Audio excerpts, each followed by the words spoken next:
इतिहास गवाह है कि जो माँ बाप अपने बच्चों को पाल पोस कर इतना बड़ा करते हैं, उनके अच्छे भविष्य के लिए वो हर संभव प्रयास भी करते हैं, परंतु वही बच्चे बड़े होकर उन्हीं माँ बाप को बेघर कर देते हैं।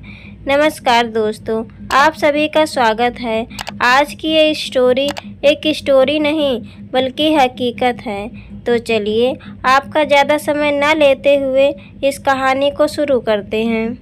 एक बार एक बूढ़ी माँ को उसके बेटे ने एक वृद्धाश्रम में ले जाकर छोड़ दिया।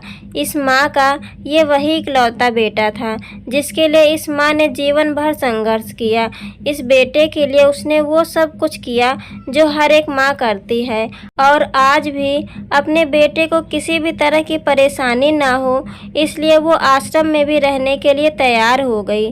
वृद्धाश्रम में उसकी माँ हमेशा अपने बेटे को याद करती रहती, मगर बेटा केवल साल में एक ही बार उससे मिलने जाता या फिर फ़ोन पर बात कर लेता।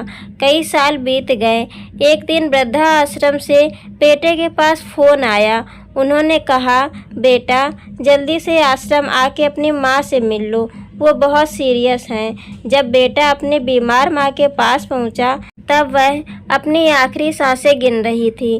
बेटे ने अपनी माँ से उसकी आखिरी इच्छा पूछते हुए कहा, माँ मैं तुम्हारे लिए क्या कर सकता हूँ? माँ ने कहा, बेटा इस आश्रम में गर्मी और बहुत मच्छर हैं, यहाँ पर कुछ पंखे लगवा देना। फ्रिज ना होने की वजह से कई बार खाना खराब हो जाता है, जिससे कई बार हम बूढ़ों को भूखे पेट ही सोना पड़ता है।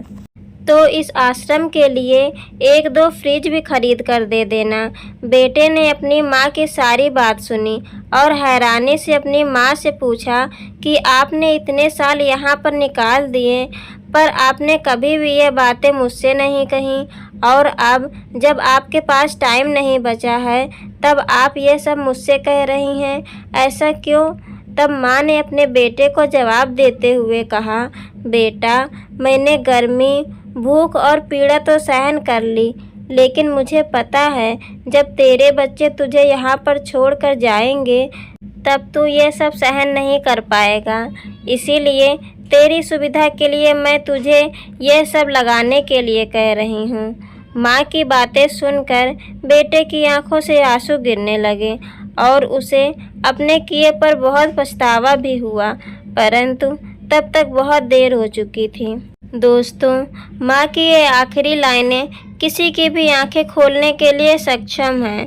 अगर आप चाहते हैं कि आपके साथ अच्छा व्यवहार हो तो आपको भी दूसरों के साथ वैसा ही व्यवहार करना पड़ेगा।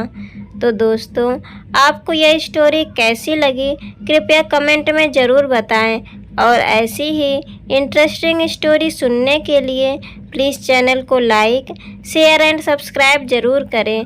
धन्यवाद।